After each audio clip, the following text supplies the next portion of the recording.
अग्रवाल आ गए हैं। अभय बताइए, आपने पूरी बात सुनी, ये आप हमारे व्यूअर्स को समझने में मदद करें कि एक तरफ तो भीषण गिरावट और फंड्स की सेलिंग और दूसरी तरफ शायद एवरेजिंग करने की चाह, तो कैसे बैलेंस आउट करना चाहिए? देखिए अजय, आपने जोमेटो स्पेसिफिकली पूछा है तो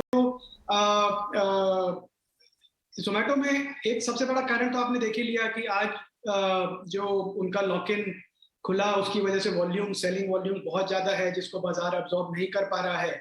पर एक फंडामेंटल रीजन इसके दो तीन और भी हैं जिसकी वजह से मुझे नहीं लगता कि इस समय लॉन्ग टर्म इन्वेस्टर्स को भी एवरेज डाउन करना चाहिए।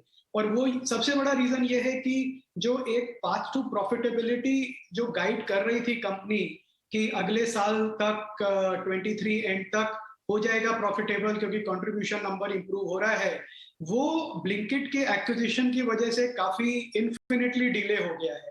तो इन्वेस्टर्स को एक सबसे बड़ा झटका ये भी लगा कि आप एक तरफ अपने कोर बिजनेस को गाइड कर रहे हैं प्रॉफिटेबिलिटी का, दूसरा आपने इतना बड़ा लॉस मेकिंग कंपनी को ले लिया है जिसका कोई अभी तक बिजनेस मॉडल समझ में नहीं आ रहा है किसी को। तो इन्वेस्टर्स को एक थोड़ा नेगेटिव झटका उसका लगा। दूसरी तरफ जैसे आज ही खबर आई कि डोमिनोज भी रेजिस्ट कर रहा है और इसी तरह हो सकता है बड़ी चेन्स और भी रेजिस्ट करने लगे। तो एक जो मार्केट प्लेस है जो जोमेटो का, उसकी sustenance without large big products, big brands, वो क्या है, कितनी वैल्यू, कितनी तकलीफ होगी, वो भी अभी समझना पड़ेगा। और तीसरा ये जो सेल ऑफ आया बिकॉज ऑफ, तो ये मुझे नहीं लगता कि ये जो सारी तीन प्रॉब्लम्स हैं ये इमीडिएटली 1 महीने, 2 महीने या 3 महीने में सॉल्व हो जाएंगी।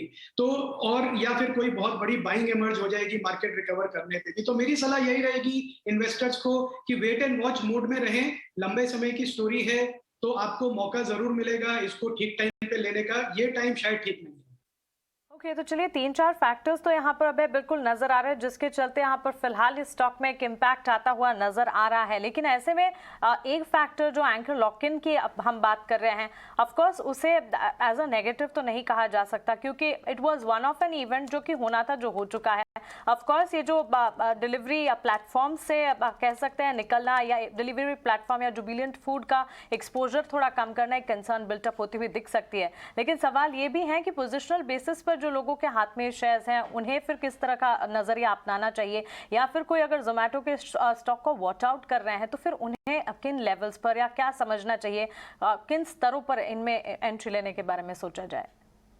देखिए, जैसा अभी ग्लोबल मार्केट्स में भी रिस्पॉन्स है प्लेटफॉर्म कंपनीज की तरफ, मार्केट प्लेसेस की तरफ, इंडिया में नहीं, आप चाइना में देखिए, आप यूएस में देखिए, यूरोप में भी देखिए, जो लिस्टेड कंपनीज है, डोरडैश है, ग्रबहब है, मेituan दियानपिंग है, उन सब की वैल्यूएशंस काफी हिट हुई है। तो जोमेटो ही ऐसी यूनिक कंपनी नहीं है जिसने ऐसा प्रेशर देखा है अपने वैल्यूएशन पे।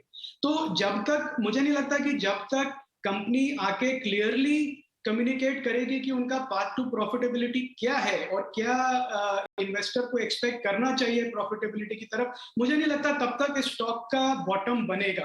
क्योंकि इंस्टीट्यूशन इन्वेस्टर्स क्लियरली इस टाइम पे ऐसी कोई कंपनी को हाथ नहीं लगाना चाहते हैं जिसका जैसा भी फ्यूचर हो पर वो लॉस मेकिंग हो।